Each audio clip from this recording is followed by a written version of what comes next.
Yes. Bonjour, Yes. namaste, shalom. Welcome to our conversation with Dr. Balesh Jindal, author of The Reluctant Doctor, published by Vitasta. The book presents the experiences Dr. Jindal had in her work as a general practitioner in rural India, specifically the village of Kapasera near Delhi. During her long career, Dr. Jindal witnessed tremendous changes in society as India transitioned from a low-income country to one of the richest countries in the world. And Dr. Jindal had a ringside view of those changes happening at the ground level. Dr. Jindal, thank you for taking the time to chat with us today. Thank you, Dr. Professor Vishal. I'm very grateful to be here today. Talking to you is a great honor for me. Thank you. And let me start with the first question. What is a 30 to 40-second elevator pitch of your book? How would you describe it to someone who has not read it yet? Okay, so elevator pitch is really not my thing because I've never had the need to do it, but I'll still try. The thing is, I would like to ask the people who are here, what do you think when you enter a doctor's office who spent about 40 years and she's been sitting in the same room on the same table? What goes on in your mind? Is she static? Or is she imbibing something from you? Is she learning something from you? So I was one of those people. I was like a constant pillar or like a tree always there, you know. But I was imbibing, and I saw 5 generations or 6 generations of people growing old from childhood. I saw families. I saw a country changing from poverty to a liberal economy, a booming economy. I saw the changes that happened with fast foods, with Westernization. I saw those changes right because by default, because I was sitting there. And that all is in my book. It's completely true accounts. I didn't need any fiction or any imagination to write the book. So, Dr. Jindal, there is no shortage of general practitioners in India.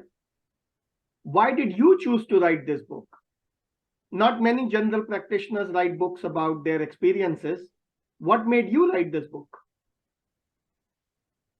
I think my situation was such, and the kind of cases that I came across, I doubt very many people would have come across. Anybody practicing in an urban area would not come across such cases like bright burnings, because I was the first point of contact. First point of contact of a 3-year-old being raped, first point of contact of a bride being burnt, poisonings, people ingesting rat poisons, snake bites, people jumping into wells, because I was in a rural area. And then when I started my practice in 1983, and it was really backward and very rural, nobody can even imagine. And then what happened is when I narrated these things, I was living in 2 worlds. You know, that is a very important background of my book. I was an urban person through and through. I would go to parties too. So when I narrated these stories to my urban friends over a glass of wine, they would say, "Oh my God, I can't believe it. Either you're making up, write a book about it, or tell the poor people about it. We are different." So that made me, I think, write a book. I thought people needed to know that.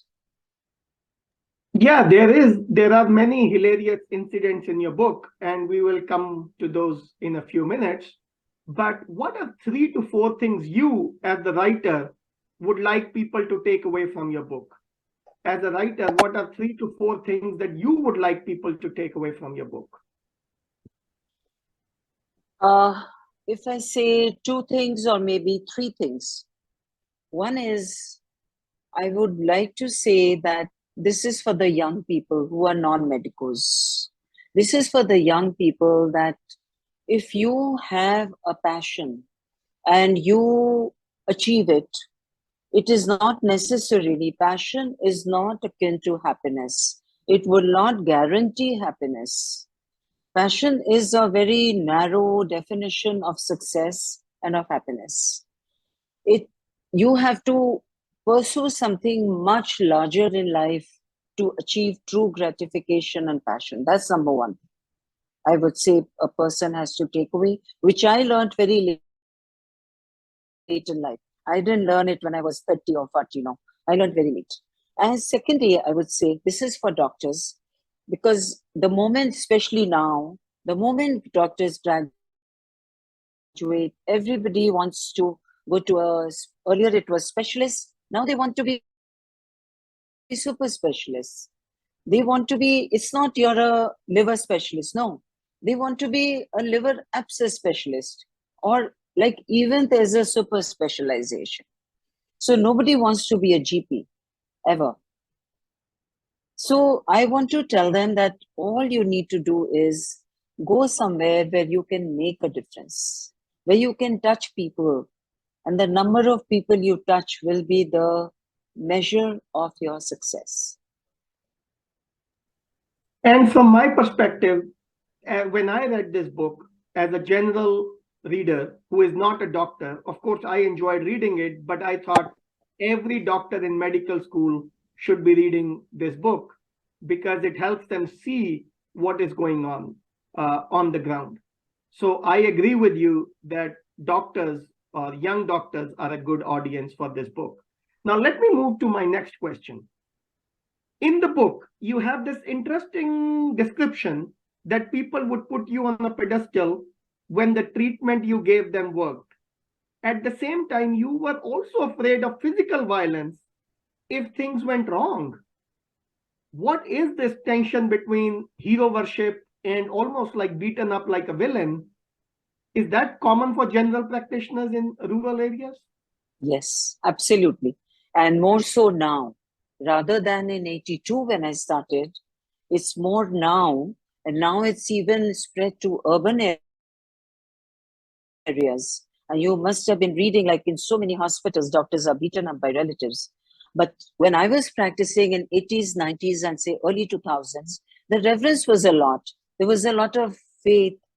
So the fear was not so much. It came in later because I knew the reference was much. And my patients were all illiterate. They were farmers and they were Jats whose passions run very high, So I had to be careful at the same time. And as we all know, like that's, I think, a principle of life. The higher the pedestal, the lower your fall will be. So that was always in my mind. Okay. And in the book, you talk about how you had no real intentions of practicing in India. Despite getting your degree from one of the top medical colleges in India, you never really thought about practicing there. I did not really understand why the young Dr. Jindal in the 1982s did not want to practice in India. Can you explain to our audience? I think that's the crux of my book. See, when I graduated, I got married too at the same time. And my husband was a surgeon. And just after 2 months of our marriage, he went off to England to do his fellowship. He's a surgeon. And I was supposed to follow him. And it was all said that, and I wanted to become a pediatrician. Like all doctors, everybody goes abroad and becomes the best there is in the world. And then suddenly, as a stopgap, my father said, okay, you must have read, why don't you come to the farm for some time? So, and as the thing is, there was a lot of economic divide. Like I have mentioned, my father was a businessman, and I was like brought up in great affluence and great entitlement. And I thought I was too good for all that. Like I say it very humbly, I've realized now in life things are different. But at that point, when I was 24, 25, I thought I was much better than a village practice. And probably that's why I didn't want to practice here. And Dr. Jindal, would you say that continues to be a problem issue with upper middle class Indian youngsters even today? I didn't get your question. Would you say that feeling that maybe I'm too good for working here continues to be a problem, a challenge, an issue with young middle class Indian, upper middle class Indian people, Indian youngsters even today? Of course, I would say, of course, yes. I think most of the, barring some, I cannot generalize though, but I would say the majority of middle class and upper middle class, they all aspire to go abroad, whichever country. And everybody wants greener pastures, which is all right. All youngsters want to do better than their best, which is, there's no harm in it. But nobody wants to go to villages. That's my issue. So let's move to the next chapter, next question. One chapter in your book is titled Kalavati Saran Children's Hospital, which it seems that hospital played a very important role in your medical training. Can you tell our listeners a little bit about that hospital and why it became so important to your work as a doctor? Okay, so Kalavati Saran, just so you know the background, is one of the largest children's hospital in India. And I was lucky, like we have to do a mandatory residency after MBBS. So, and pediatrics was my first love. I needed to do it. And so when I was posted there, that hospital is so busy. Like in one night, if you have a night duty, there's no way the doctor can sleep for even 1 minute. We have over 100 admissions. And from all over India, the worst cases come to Kalavati. When nobody can treat them, they come there. So it's a very important thing. And in that 6 months, I think any doctor, even I mean, I'm me inclusive, any doctor learns what you would learn in 10 years in any other hospital. So by the time I finished that, I was so confident in children's treatments. You come across every single case. If you see in private practice, a lot of doctors are very scared of touching children, calculating doses, giving them IV. They don't even know what's the right dose, even qualified doctors. But after Kalavati, one just knows it. I mean, you know it at the back of your hand. So it is good training at Kalavati Saran. Yes. Okay. Yes. Now, on page 137 of your book, and I mention it for people who have not read the book, I encourage them to take a look at page 137. You describe your interactions with Anganwadi workers in the area very favorably. Can you tell our audience why you think you were able to work with Anganwadi workers to get pregnant women to come to the clinic when many well-intentioned government initiatives have failed in that area? See, it's a Anganwadi worker in itself is a very good concept. The government has started that initiative. What they did, they got village women only, and they employed them, gave them a slight pittance, wasn't much pay though, and they got kind of a sweat pay or whatever you may call it per patient wise. If they took one patient to the center, they would be paid accordingly. But the patients didn't want to go with them because the faith was not there. So when patients came to me, I was treating them like there was a lot of communication. You just need to talk to the patient, like empathize with them. Like, I don't know, it's my nature, maybe because I'm a writer or a thinker or a poet. I could connect with them and I loved hearing their stories. So they were like more friendly towards me. And they trusted me more than the Anganwadi worker. So I think that was the reason. There was a lot of empathy and communication from my side.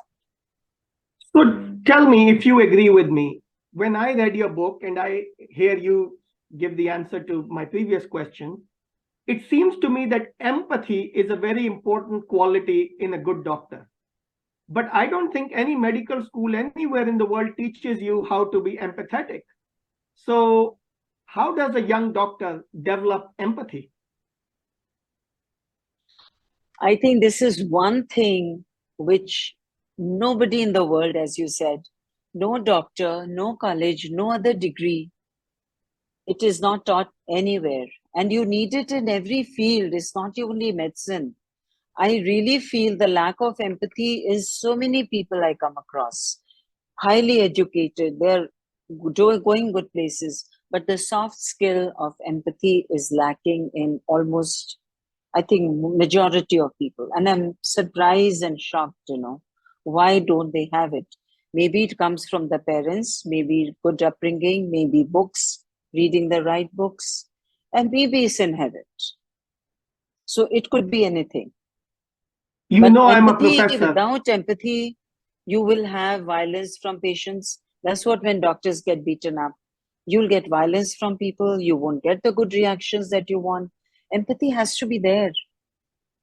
And you know, I'm a professor, and I'm always looking to see how colleges and universities can teach people better. Do you think your medical school should have taught you how to be empathetic? How to be? Empathetic? Of course, I feel there should be a separate class.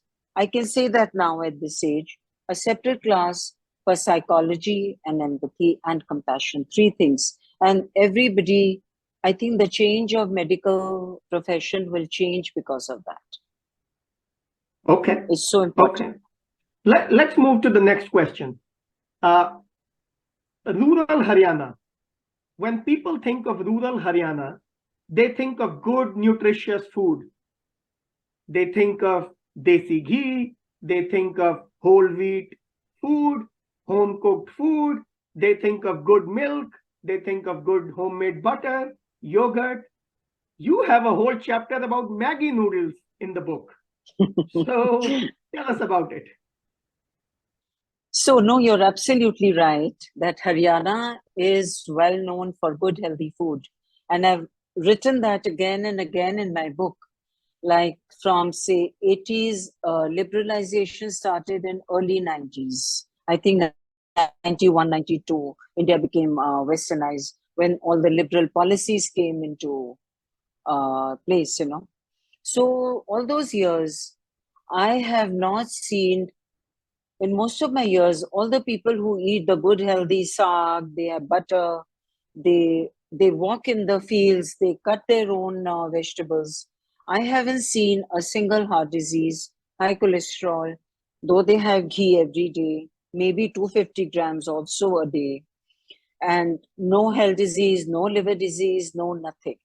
It's when liberalization started and the shops were full of Maggi noodles and pastas and ready-made everything. That's when the problem started, especially for the children, because the adults still were used to their old makki ki roti and saag, but it were the children who could not resist. So they suffered this thing. That's what I observed. Like the government makes policies. Everybody said, "Oh, India's become so modern," but who sees the side effects of that? The doctor who's sitting in a village sees that. I think that's true globally. I see that in the US, I see that in Mexico, I see that in many countries around the world where fast food and junk food is playing havoc with children's diets and True, true. also disrupting traditional eating patterns. And you are well traveled from what I understand. So do you agree that is a global problem these days? Yes, yes, it's a global problem. Only thing is that it's ironical that the poorest who cannot, don't have money for a treatment, they are the ones who are having Maggie every day. Only one thing was, I think your question didn't deal with that. One thing which gave me joy because of Maggie, was that earlier the girls would come, they would look very impoverished and they were not getting enough food at home because the boy would be getting all the milk and all the prime food in the house. But when Maggie came, I suddenly saw this change. Even I was confused a bit. When Maggie came, the girls looked well fed and the boys looked thin and emaciated because they were getting money to buy Maggie. Girls were not getting the money. That made me very happy. So it's a gender problem, but in the other direction then. Yes, Now, yes. at this time, I think there was someone in the audience, Ritu Jain, has a question. And so I will invite Ritu Jain to ask her question on camera. Rituji, do you want to turn on your camera and ask your question?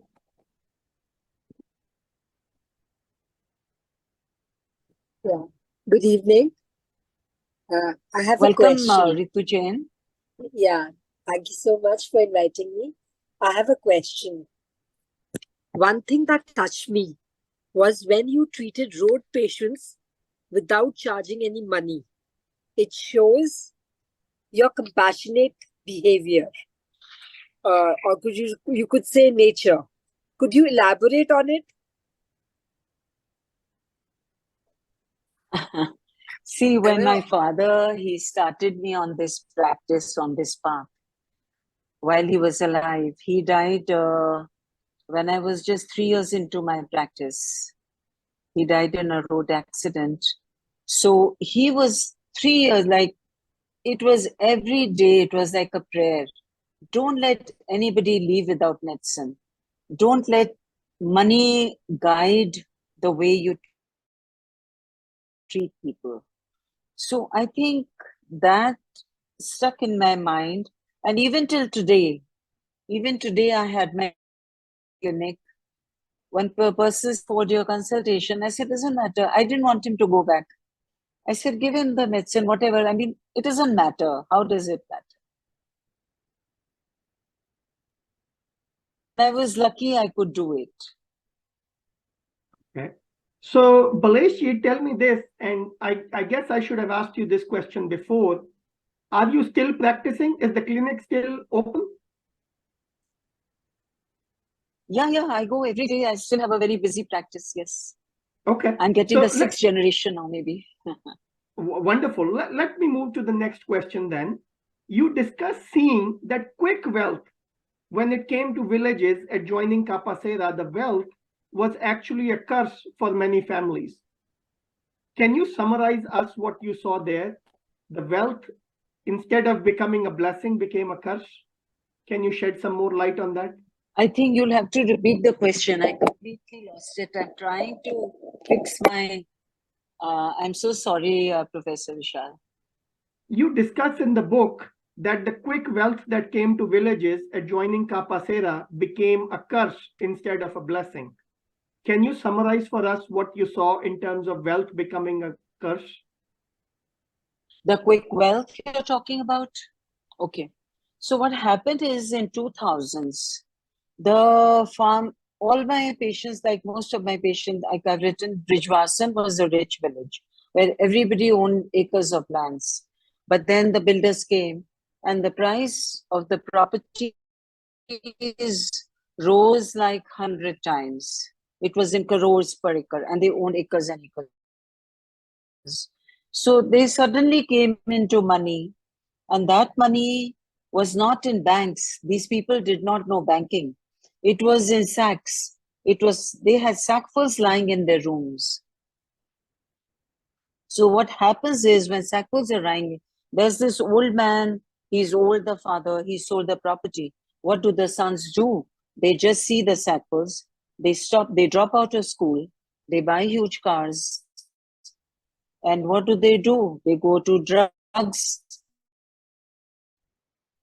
They pick up girls walking on the. There were rapes. Then they do all sorts of, I mean, wrong things. That's what they did, and that was a big curse. And families broke. They started hitting their wives, domestic violence. They started not alcohol plus drugs. Drug scene was very strong over there during that time, and I saw all of it. And they were my patients who grew up in front of me. Right, and that's a problem that has been documented in these newly rich uh, village people. That has been documented. But let me ask Yeah, you yeah. this: you know, there's an interesting thing you talk about in the book: pregnancy by post. Some labor is working in the village. You know, is coming to your clinic. They are working on construction projects, and their wife gets pregnant in the village, and they say, well, that's because of my letter. Can you talk about that a little bit? Okay. That's a very sensitive topic, actually. And thing is, it's a joke amongst a lot of doctors. If there are any doctors here, they would connect with it. It's very common. It happens because we know, like, if there's village, and then he comes with some mithai and he says, my wife has conceived or she's got a baby. So, like, things happen in the village too, in the farms, which is okay. That's ignorance, and it's not my place to, make his lessen his happiness. Why would I do it? Yeah, but what I'm trying to understand is, do they truly believe that it was pregnancy by post? Do they truly believe that? No, I don't think it's pregnancy by force. No, No, I think it could be. do these labor people, do they actually believe that it's pregnancy by post? Even now, they believe. Yes, They believe. yes, the belief is still there. Yes. Okay. Okay. Because you Now, see, there are a lot of babas and all in the village. So mothers-in-law push them to go to them. Then there are brothers-in-law who think it is their duty to impregnate a woman. So a lot of family structure is there, yeah, which is difficult to understand. on that note, one of the family structures you talked about was the family takes these women to babas, and everyone but the husband knows that they went to the baba and got pregnant, and the husband is all happy. You talk about that in the book. Yes. That is happening even now. I'm getting patients like that. Like, say, if the husband he's got nil sperm count, and they won't tell the husband because it's an ego issue for a man, it makes or break a man if he can't have his own child. So it's the mothers-in-law who rule the roost. So they take the wife to the baba, she gets a baby, the neighbors don't harass her, nobody harasses her, the woman is happy, mother-in-law is happy, the husband is happy. Okay, well, I guess everyone's happy then. But the way you describe it in the book, the importance of education in the villages you saw has declined over the years. And that to me was very surprising. Everyone thought the value of education would increase with liberalization in the rural areas. You say the value of education has declined with liberalization over the years. Please explain what you saw. I think again I missed your question, Professor Vishal. So, in the book, you say that the value of education has declined in the villages post liberalization. Most of us would have thought that the value of education should increase post liberalization in the villages, but you write otherwise. What happened? I think it's the people I am talking about. I'm not talking about urban India, and even urban India too, I would say lower middle class and all. Education, especially for boys, because they got very easy money. Land was sold, then some people who were sensible, they built a lot of buildings, so they're getting enough money in rent. They own huge cars, they go to clubs, they go to 5 stars, but they're not educated. That is the reason. Because when there is no need, why would they study? And the parents also think, if they drop out, I tell them, why is he dropping out? I give them a talk. So he says, what will he do going to school? What will he do with degrees he doesn't need? That is attitude. Isn't that worrisome as a country? Is that worrisome for us? It is worrisome because I'll tell you one thing, like, see, I know it sounds very depressing, but in 40 years, I haven't seen any change in the mental thinking of patriarchy. It's the same where it was in 82, in 2023. It is exactly the same. If in 40 years I haven't seen a change, what will happen in the next 50 years? I doubt it. I really doubt it. So let me ask you a follow-up question to that. You say you did not see a change in patriarchy. You say you did not see a change in patriarchy, but in the book you write that the clothing of the women changed. The unmarried pregnancies that you saw increased. The romantic relationships of teenagers increased. So how do we reconcile the two things? That's another paradox. Why? Because what happened is when right next to Kapasira, there is one industrial area called Udyog Vihar. So then the call center scene started in India. As you know, the whole world knows most of the call centers are in India. So these youngsters started getting, and they would teach them English. All they know is to speak good English with an American accent. They get classes for it. They could be just 12th standard. They don't need to be highly educated. And they're all manned by these people. So when they go to call centers, they're taught the American way of talking. These youngsters who are 21, 22, they like to dress up as Americans. They like to go to McDonald's. And then they have to come back to their village home. That is a paradox which is disturbing the children. So the girls, what they do, they'll come out with the dupatta from their home. But once they leave home, they're wearing the modern clothes. A lot of that stuff is happening. Okay. And these girls then come to me but it's not when just, they're in trouble. But it's not just about clothing, right? It's also about the behavior. You talk about unwanted pregnancies, you talk about teenage pregnancies. Yes. Before reading your book, I had no idea teenage pregnancy is such a big issue in India. Oh, it's such a big issue. I mean, that I think most of the doctors would vouch for, not only me. Because the aspirations of these young girls, when they're dressing up in jeans and t-shirt, they actually believe they're westernized when they're not. They don't know, they don't have the education, they don't have their mother's guidance because the mother doesn't know, she's illiterate. They don't have any guidance, they've not read books. Where does their knowledge come from? There are girls who get pregnant every 2 months and they come. I guess that is what do you do for them? Another worrisome trend too. That is very worrisome as a country, I would say, because in America we see that problem as well. And now you are describing that problem also exists in India.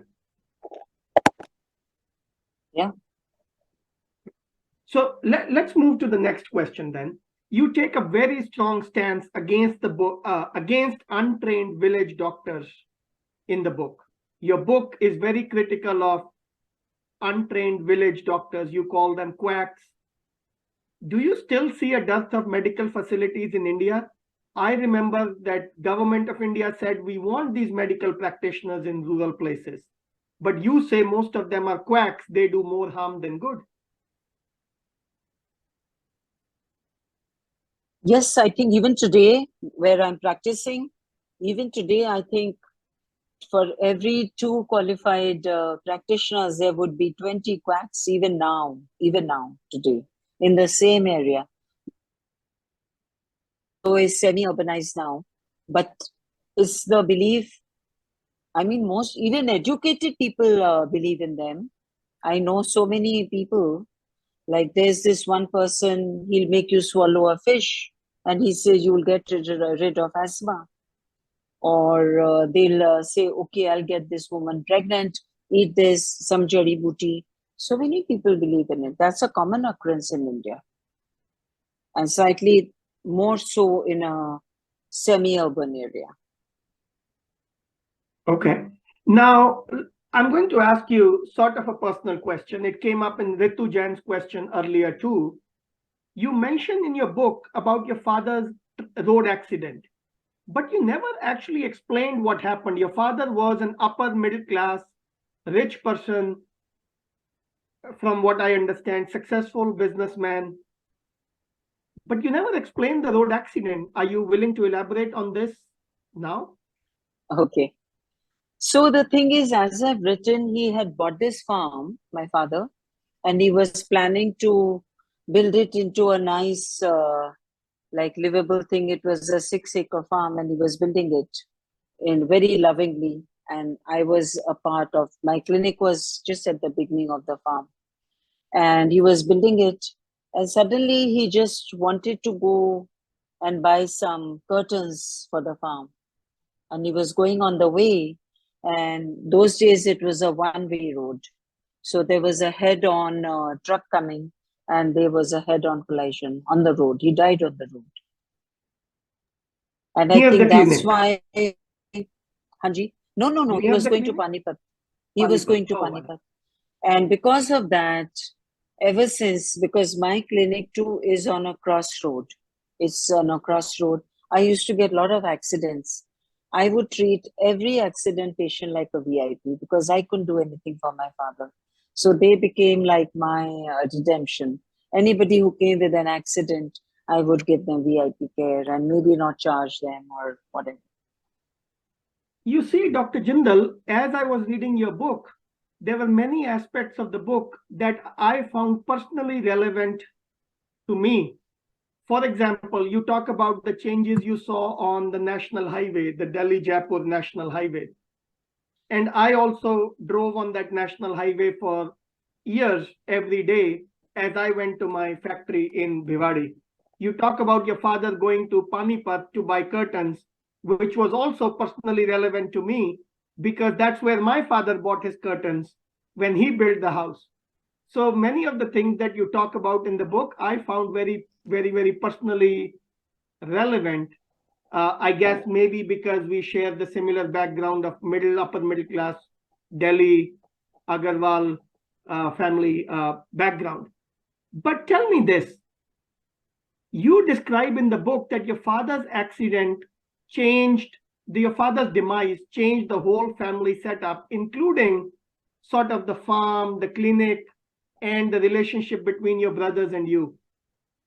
But you don't elaborate on it. You touch it and then you move on.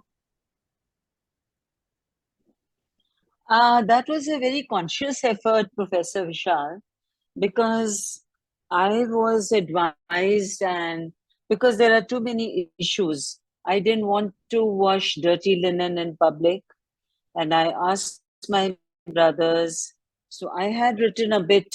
So, and I showed my book to them. I said, if you want me to remove anything, I will.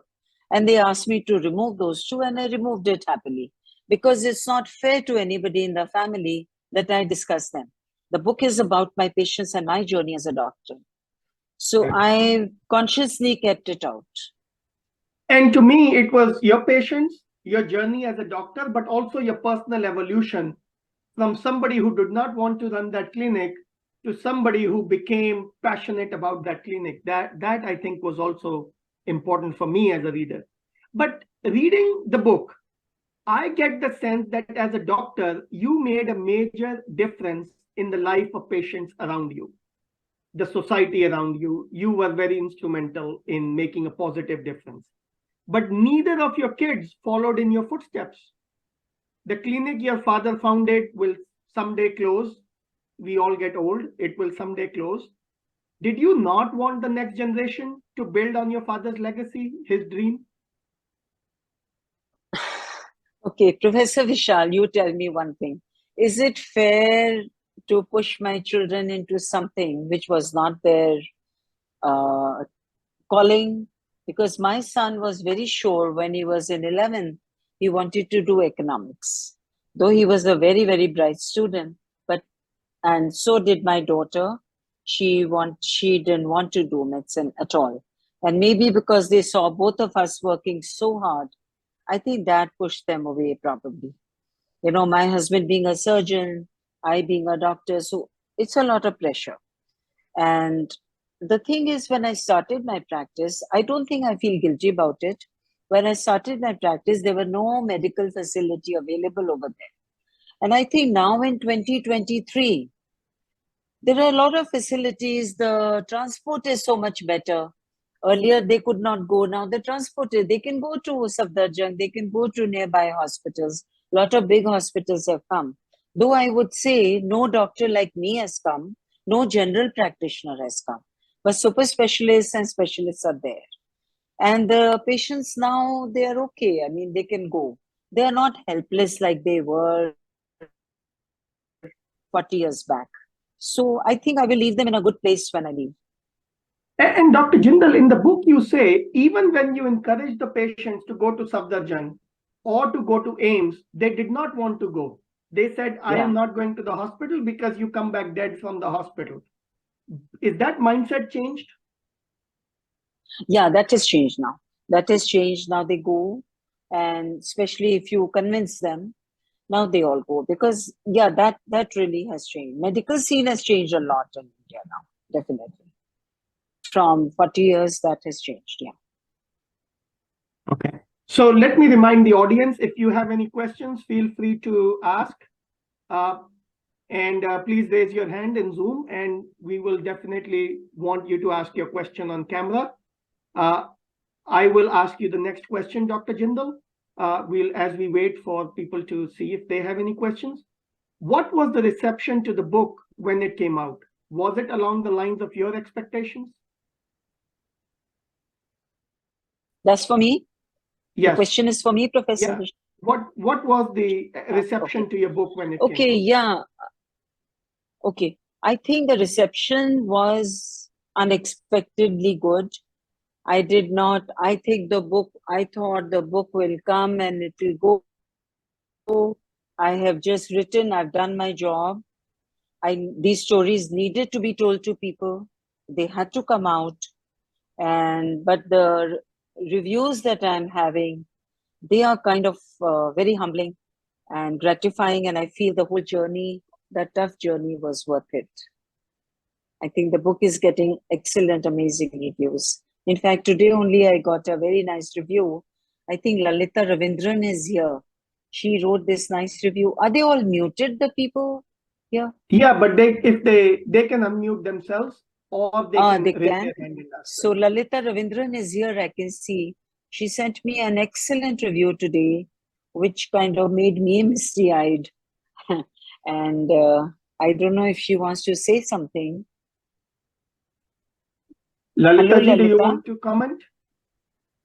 Yeah. Let me just adjust the camera.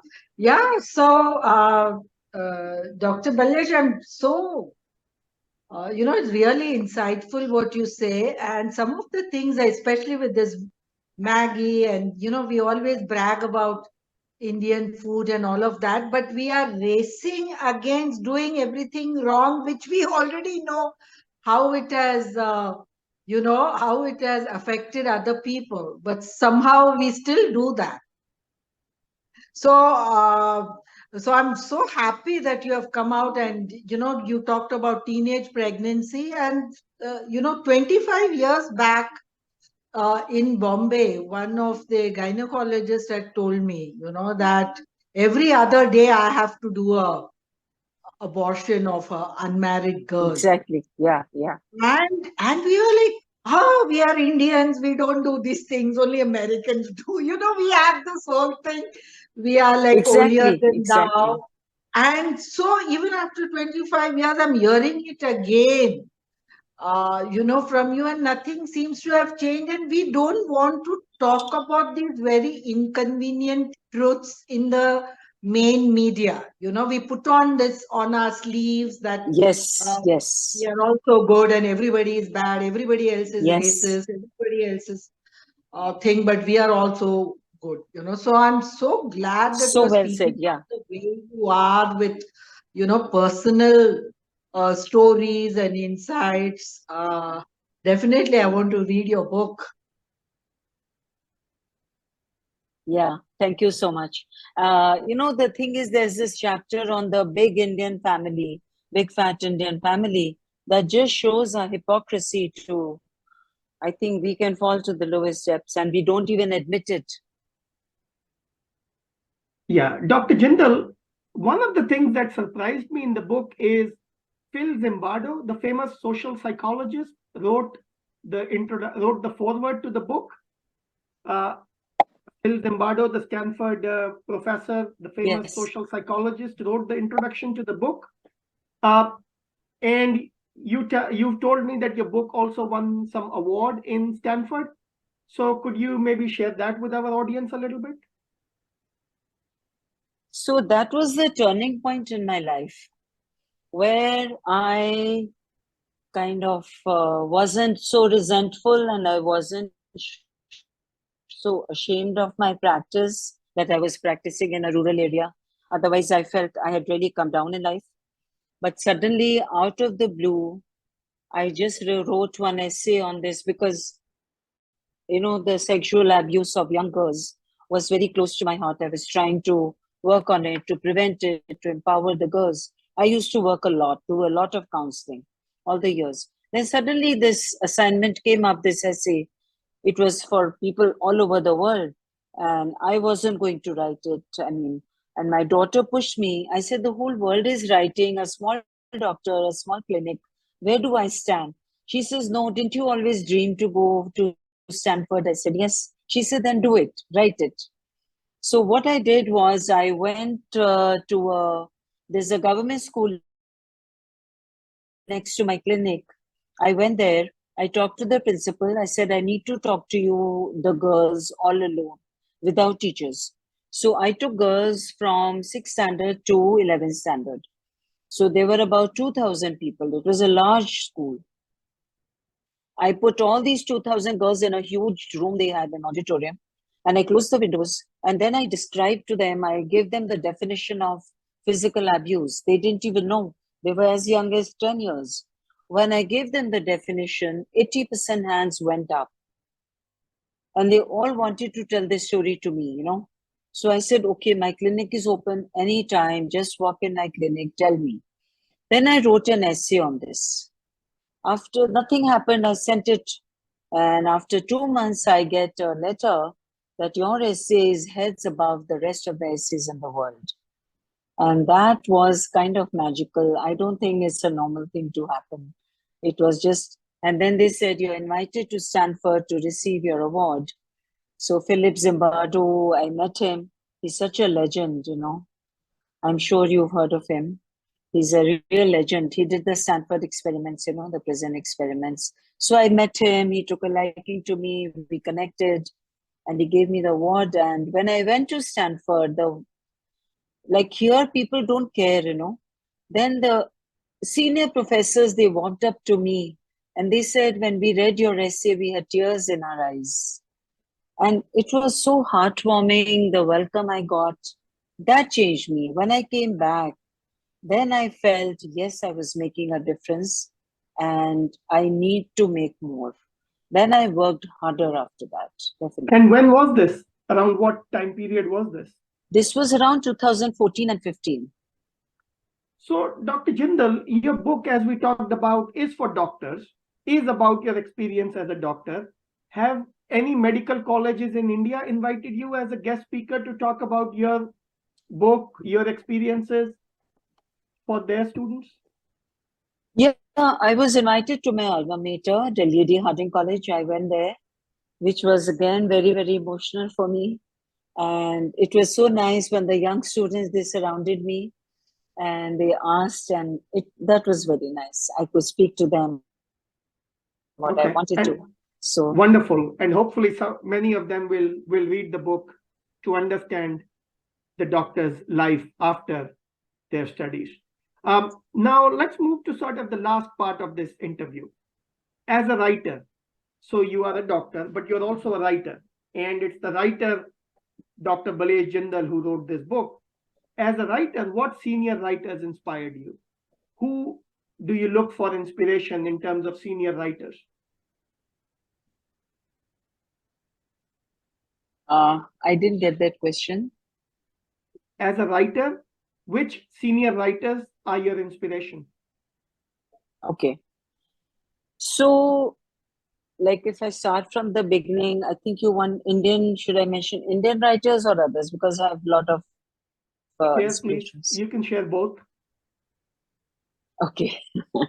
Okay. I'm very fond of Herman Hesse. I've read, my way of reading is I like to finish at least 5 books from one writer when I read. So I get the whole thing, what the writer character is about. So I've read a lot of Hemingway, a lot of Herman Hesse, a lot of Steinbeck. That I read all through college. So I came through that. Then I read some Indian authors. J.D. Krishnamurti was one of my favorites. Then Ruskin Bond for very light reading, but I connect with his writings because so simple and so nice. And then I read I like autobiographies because, I mean, I prefer non-fiction to fiction and I like true accounts, you know. So I read Autobiography of a Yogi. That was again very nice. And then this book that is very touching, which is again by a doctor, Kalanithi, the breath, when breath becomes air. So he was a surgeon and he got lung cancer. So the tables were reversed. From a doctor, he became a patient. So how he dealt with it, that's very poignant. And then now I'm reading Amitabh Ghosh. I thought, let me start him. So I want to read 2, 3, 4 of his books.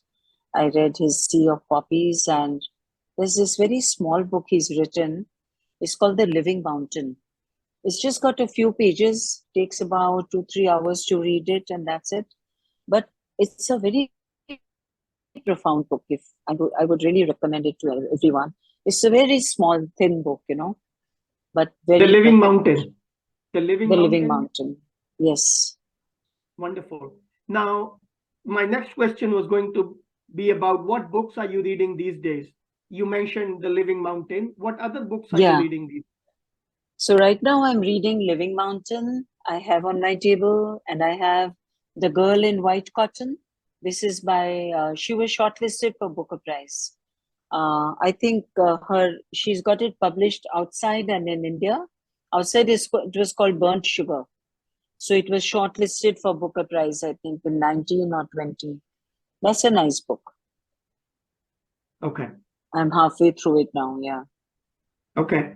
And can we expect another book from you? Are you working on the next book, or this one was it? So my collection of poetry is complete. I just need to do the finishing touches.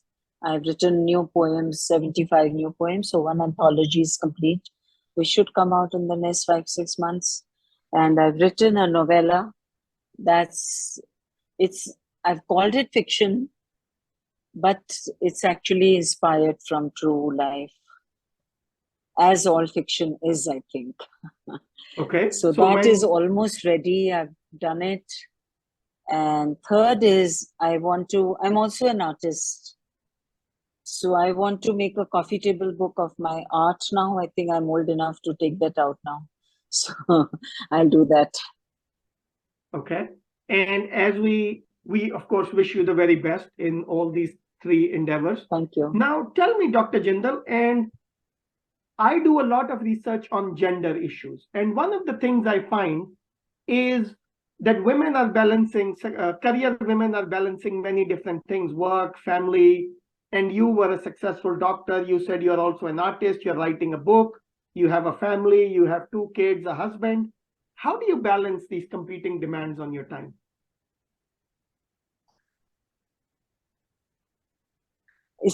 For this, I think I'll answer. Like earlier, my children used to say, both are abroad now, my children, you know. So sometimes they used to say, Mom, you were always too busy. But now my son says, like he sent me a saying, you know, because the feedback a parent gets is only from children. I can keep shouting from the roof that I've been a good parent, but till my children say I was a good parent, I don't think it has any meaning. So my son says, he sent me a saying that mothers who work very hard produce very successful kids. And I can see it in them that they're so responsible, you know. He's saying, like this time I visited him, I just came back from the US actually. So he says, we were just talking about like, why are you, like he works very hard. He says, I've seen you working all my life. I feel so guilty if I don't work so hard. So I think I've done my job. Wonderful. And, you know, I once saw somebody ask Amitabh Bachchan why he works so hard. And he says because he saw his father work very hard.